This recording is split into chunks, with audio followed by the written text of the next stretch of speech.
Should I say it like Gilderoy Lockhart? Can you all see me? You'll hear me. I'm a Harry Potter fan. Okay, hi. Hi. Thank you for being here. My name's Ben Anderson. You can call me Ben. Some people call me Professor Anderson in an email, but in person, I prefer Ben. Ben's just fine. I'm a CGI 3D animation generalist, and if you don't know what that is, it's essentially a digital artist who utilizes 3D graphics for animation purposes and has a generalist approach to tools and procedures.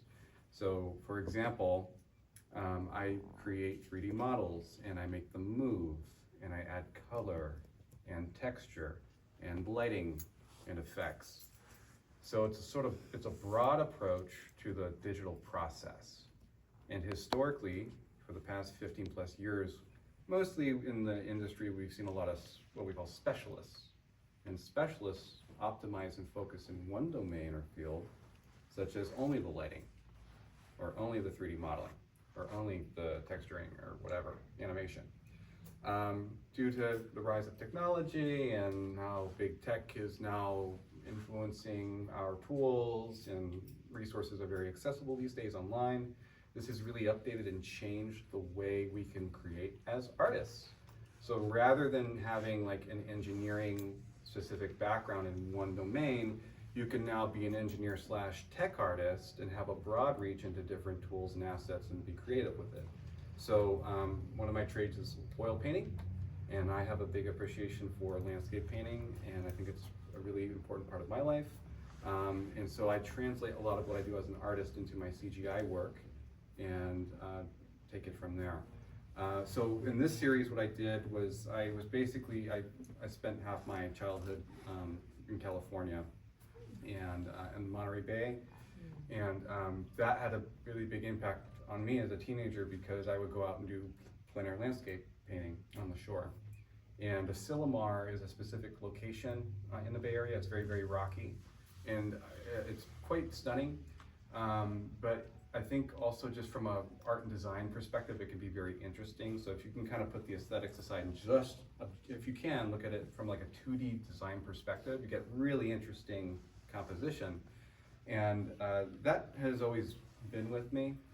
And I think that that starts to kind of come out in a lot of the test work I do with large-scale CG environments, because right now at our university, we're optimizing and preparing for more endeavors with, has anyone heard of Unreal Engine? Yeah. Okay, sweet. So basically, you know, we're integrating that into our curriculum a lot right now. And so I'm doing a lot of development for the program and optimizing us to better learn that and become proficient with it. And as part of that process, I do a lot of research and a lot of creative practices that benefit me and feed my soul as an artist. And I enjoy taking my landscape paintings and looking at my source material for my landscapes and going, what happens when we fly a starship over this? You know, or whatever, you know, it can be anything. But take it, make it digital, turn it into 3D, and see if, you know, I can make it from scratch and imitate nature. I think that's fascinating. And so basically this is like a small series. I kind of optimized it for this exhibition, and it basically is, it was a way for me to test out some fantasy sort of sci-fi aesthetics. My influences, I mean, gosh, Star Wars and Lord of the Rings in a nutshell. I mentioned Harry Potter. I'm pretty simple that way. I am a big fan of the Chronicles of Thomas Covenant. I think it's actually pretty awesome, and they started a series in Hollywood, but they tanked it. They had a whole art department and everything back in the early 2000s, and they just went, no, and I don't know why, but they had all of the art and design ready, and so it's just one of the ways the business goes. You make something great, and then, you know, better make it happen because it might go away. So I've always been reading that type of thing and fantasy books, because you'll notice in these examples there's some floating rocks and some spaceships, right? That doesn't really happen in real life. So, you know, obviously fantasy buff here, big fan. But in light of that, I think one of the takeaways that I've been learning from, like the takeaway from this process is nature is really, really important. And being able to be an artist in this type of work is really important, because otherwise it can get very technical very fast, and there's a lot of limitations if you're a one-man person, you know, working on this. So for example, I designed a system that was a creative sandbox, essentially, an architecture framework to operate within that enabled me to be creative and be loose and free and all that. Because other than that, if I followed a more traditional pipeline, that it would have taken a long, long time to implement, and it'd be hard to be creative. So Costa of Asilomar, fantasy influences, use case and test with CGI, and everything here is from scratch. So there's no imagery from real life being used in these examples. This is all generated.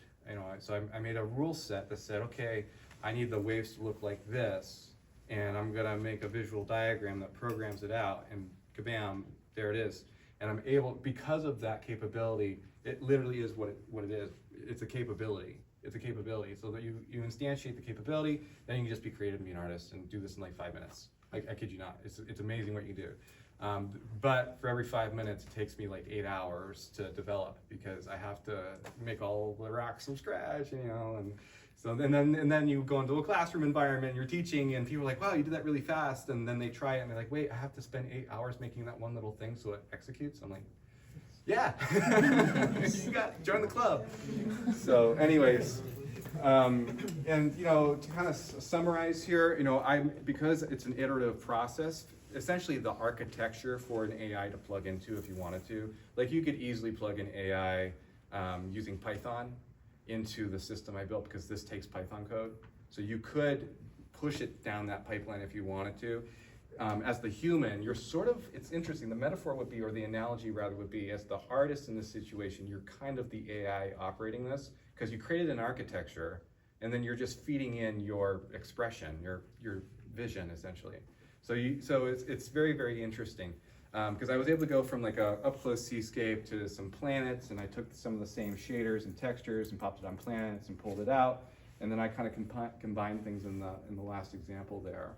And then in terms of the Star Wars kind of inspired ships, one of our alumni is a director of Star Wars art and design for Broadsword Entertainment, which is a studio in Austin, and he's worked on all this Star Wars vehicle sort of stuff for a long time, and spoken with our students. So big shout out to him, because he's been an inspiration for all of us as an alumni. And so I'm like, cool, let's keep working on Star Wars vehicles. Explore the fan base here. So anyways, I like to just have fun with that. In terms of my personal work, I do a lot of iterative storyboards and things, and I'm happy to take questions when the time's right later. So thank you very much.